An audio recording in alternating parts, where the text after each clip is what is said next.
I am Sam, speaking from a new state of awareness. As I listen to a Coffee and Questions segment hosted by Steve and Barbara Rother while trying to finally sleep, it occurs to me that many others experience what seems to be never-ending and, in fact, ever-increasing ascension symptoms. Welcome to the 2011 roller coaster Ascension ride. Some of these ascension symptoms are ones I've lived with for many years, while others are very new to me. Surprisingly, some do not seem to disappear after processing and transmuting whatever comes to me, but occur most during times of earth changes, solar flares, or geomagnetic activity. Sometimes these symptoms appear during a night of restless sleep, where I am up repeatedly, remembering what some people refer to as very vivid dreams. My past articles note dreams consist of time spent on other realms, messages from Source, and what our brain processes of daily activities. It is clear to me that many of my dreams consist of time spent on other realms. Yes, I am working in my sleep, connecting other parts of me, and communicating the message of oneness to all. It is the reason why many more hours than usual are spent in bed. I have become accustomed to living on the edge and keeping odd hours, so it no longer concerns me. Doing transformational work and clearing dark energies now seems like the natural thing to do. Explaining my lifestyle to others, without a clue of what is occurring, is now quite another matter. Physical symptoms vary widely. It makes no difference to me why they occur. My concern is dealing with them. Generally, the symptoms decrease when I take time to sit or walk in nature. Other grounding techniques include placing your tongue flat on the roof of your mouth. Ever notice this upon awakening? Forming a circle with your forefingers and index fingers, and looking out of your third eye. Always drink plenty of good quality water, eat healthy foods, go with the flow, and breathe. The physical symptoms I'm listing are the ones this physical body is aware of. Undoubtedly, there are many others, including emotional, mental, and psychic symptoms. The list includes what I do, if anything, in addition to the above, to alleviate symptoms. Some of these are issues experienced throughout the years, while others are fairly new to me. Nerve issues, times where it feels like burning, as in hot feet, or pinching about the legs, are new to me this year. Some of these symptoms have been so severe at times that family members, if they'd known, would have insisted I visit a medical facility. Since I am pretty much out of the sick care system, it is not a preferred course of action for me. Of course, if you feel inclined, please seek medical or dental assistance, for this advice is purely based on my own experience. Body aches and pains seem to be quite common, particularly in the beginning of my ascension symptoms. They were mainly in my body joints and spine, and things that I did to try and alleviate them was to lie or sit on a biomat, and you can find information on biomat at biomat.com. That's biomat.com. I also took a lot of Epsom salt baths, which really seemed to help. Ascension diarrhea I got very, very rarely, but when I did, it was usually watery and explosive. I replaced potassium. Replacing lost potassium. Whenever you have a fluid loss, you lose potassium. So you want to make sure that you either eat a banana or drink orange juice. I drink the orange juice with added calcium, vitamin D, and some pulp. And you can also drink V8 or tomato juice or eat other high potassium foods such as tomatoes or broccoli, but they don't have as high of a potassium content. Ascension flu, it's different than the typical flu that a lot of people get. I've just rested and made sure that I had a lot of fluids. Haven't had that for quite some time, many years. Abnormal body coolness, which tends to happen a lot after abnormal hot flashes. But for the body coolness, it's all over the entire body, and I've taken hot baths and again sat or laid on a biomat. For the abnormal hot flashes, they radiate from the chest area. I've used a cold washcloth on the chest.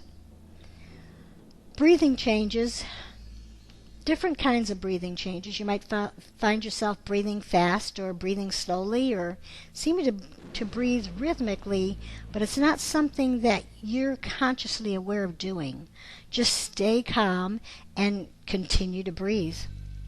For the burning feet, it's usually on the bottom of the feet, and I've used ice packs on the bottom of my feet.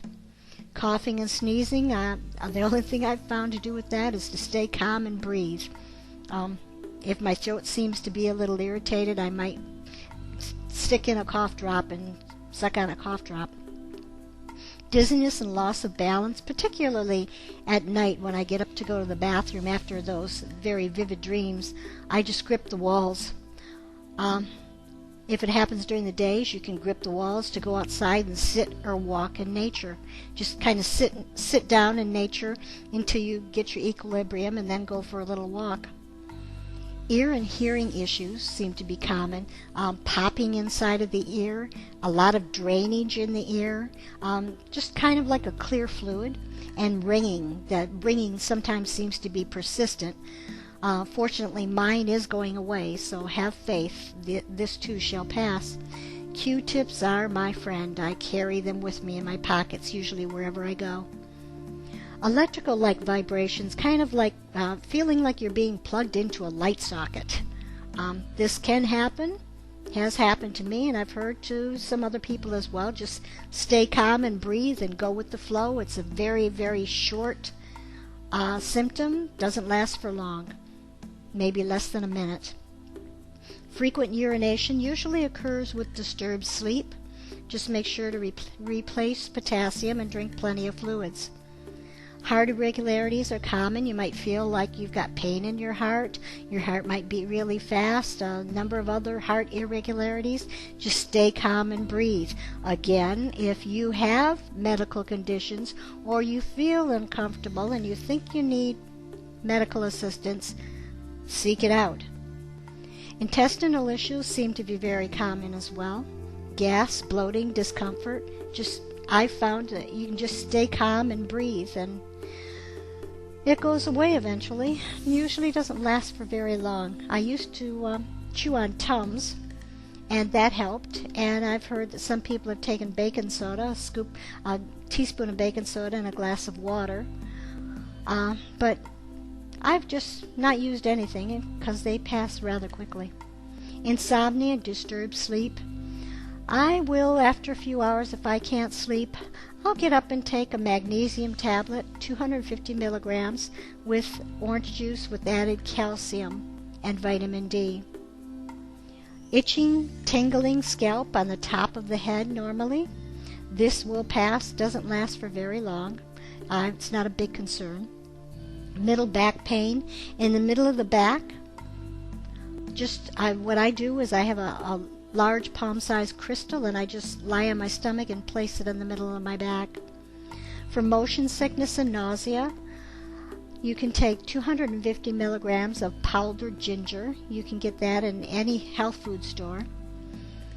Organ flutters, like when your liver or your stomach just seem to be pulsating unusually. Just stay calm and breathe. It doesn't last for very long. Profound exhaustion. just sleep as needed. I know some people can't sleep as needed. Do what you can to get you through the day and just get home and sleep, and don't worry about cleaning the house or doing anything else, because it just really doesn't matter. What matters is that you take care of your physical body. That's what matters. Restless body syndrome is kind of like restless leg syndrome, only it happens throughout the entire body. Very bothersome. You can't sleep.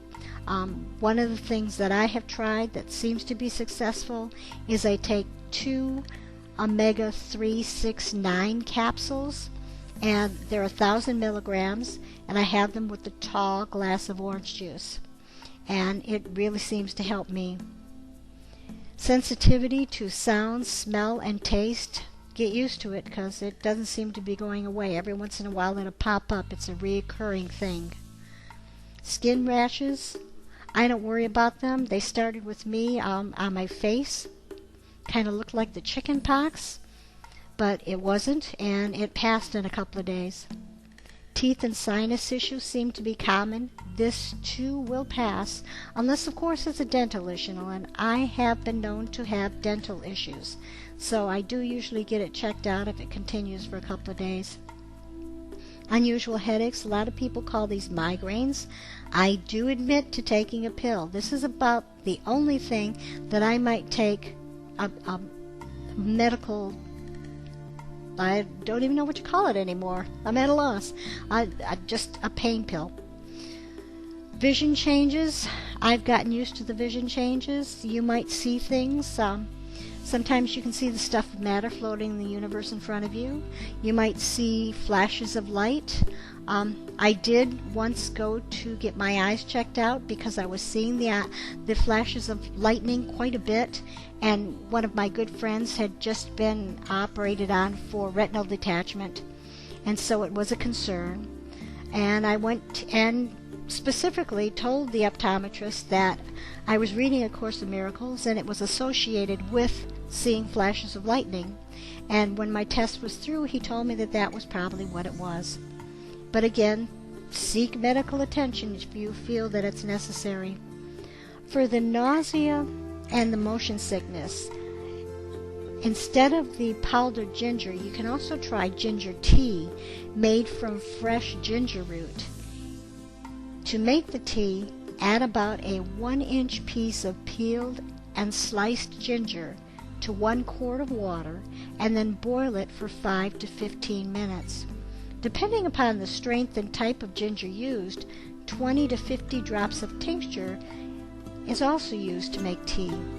And the taste of ginger tea may be improved by adding a touch of honey and lemon slices.